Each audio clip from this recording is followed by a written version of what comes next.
Welcome to Recovery TV. In this video, we're going to talk to you about how you can create your own couple recovery plan following a betrayal trauma. So don't go anywhere.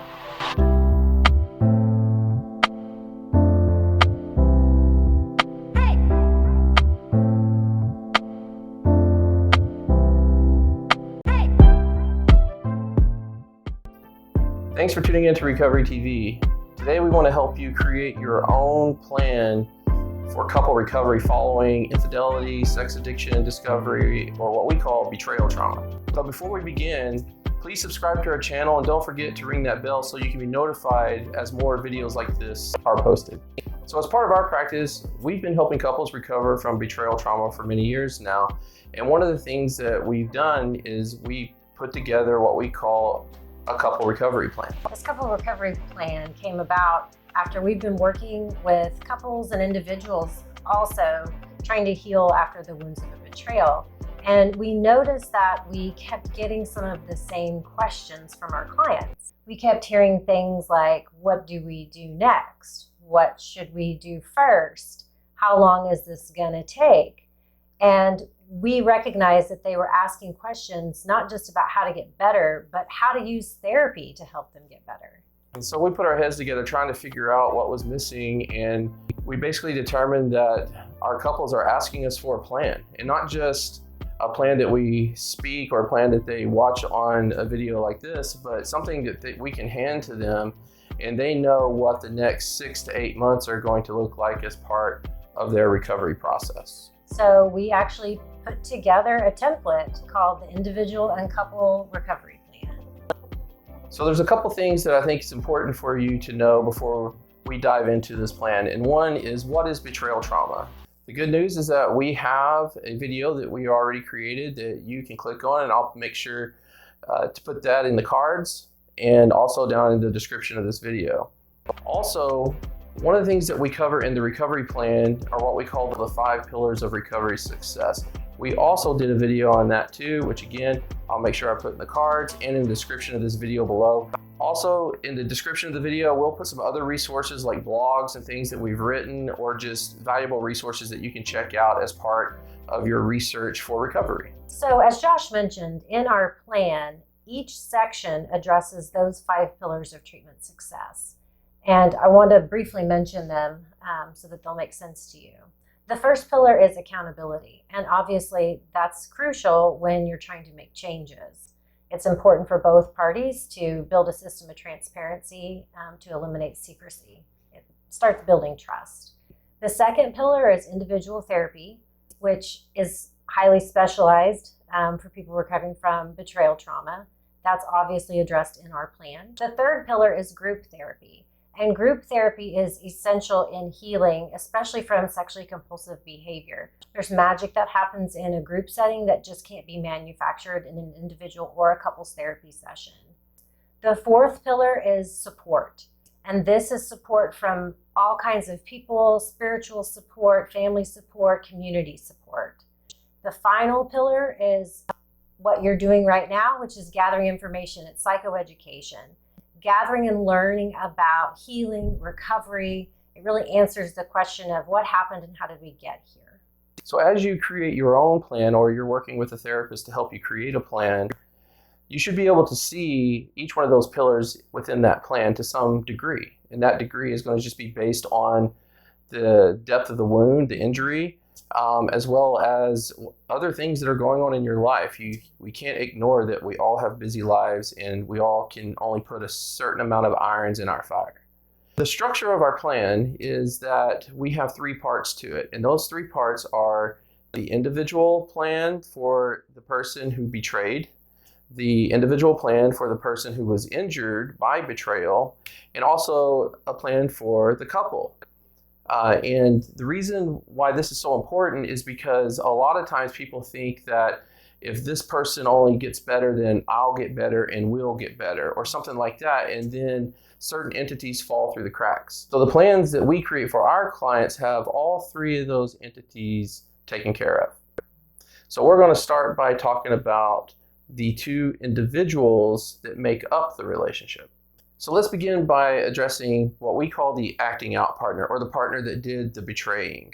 So in creating your recovery plan, whether you're the partner that betrayed or the partner that was injured by betrayal, it would be important just to go ahead and take a sheet of paper and list out those 5 pillars that we just mentioned to you. Accountability, individual or couple therapy, group therapy, support, and then psychoeducation. And then on each one of those lines, go ahead and brainstorm some ideas on irons that you can put in the fire that will meet the needs of those particular items.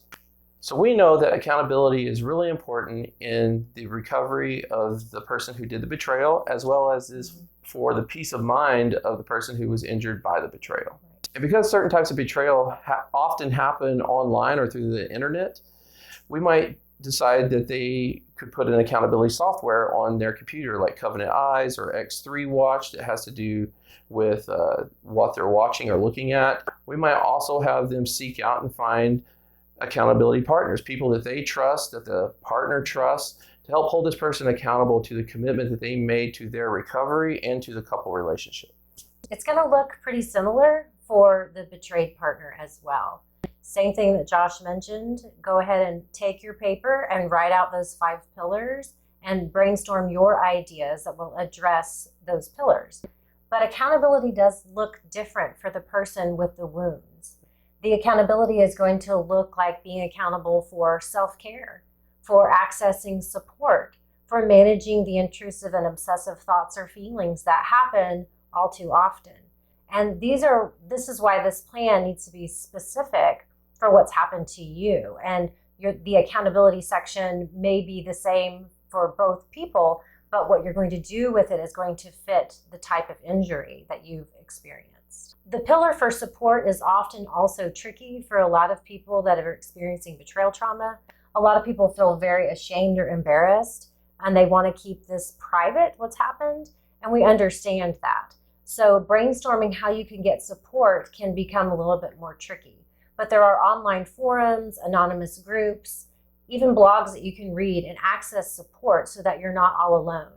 The pillar of support is very important for both parts because we know that when we look at how people recover from betrayal trauma, it's through healthy relationships and connections. So again, we just want to reiterate that this is putting one iron in the fire at a time.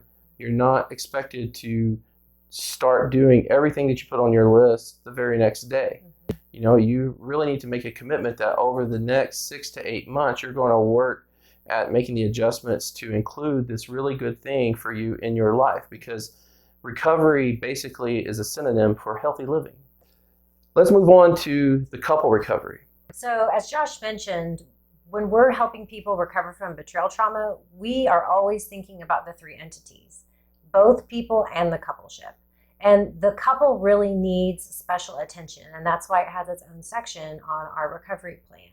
So again, in covering the 5 pillars, we're asking the questions of what does the coupleship need for accountability to health, for accountability for cohesion or closeness, as you might say, intimacy, things like that, you know. And so we will often work out plans that include what we call retreats and certain levels of retreats. How much time are you going to spend together daily? And we're talking about quality, not quantity, you know, quality time that involves outings and overnight stays and maybe even an entire vacation or a week together to encourage cohesion and intimacy in the relationship. And that's often hard in the beginning because couples will often find themselves distracting themselves because if the relationship isn't going well, getting together without all the distractions can be quite daunting. Right. But it's an important part of the couple section of the recovery plan because if you are reflecting as we talk, there's a lot of work. There's therapy, there's group therapy, there's learning, there's changing behaviors, there's measuring that through accountability. But we also need to heal by having fun, by bonding, and by being still. And that's why on our couple section, we always make space for those couple retreats, the small scale and the large scale. Because learning how to be at peace and learning how to have fun is just as important as confronting and dealing with the problems.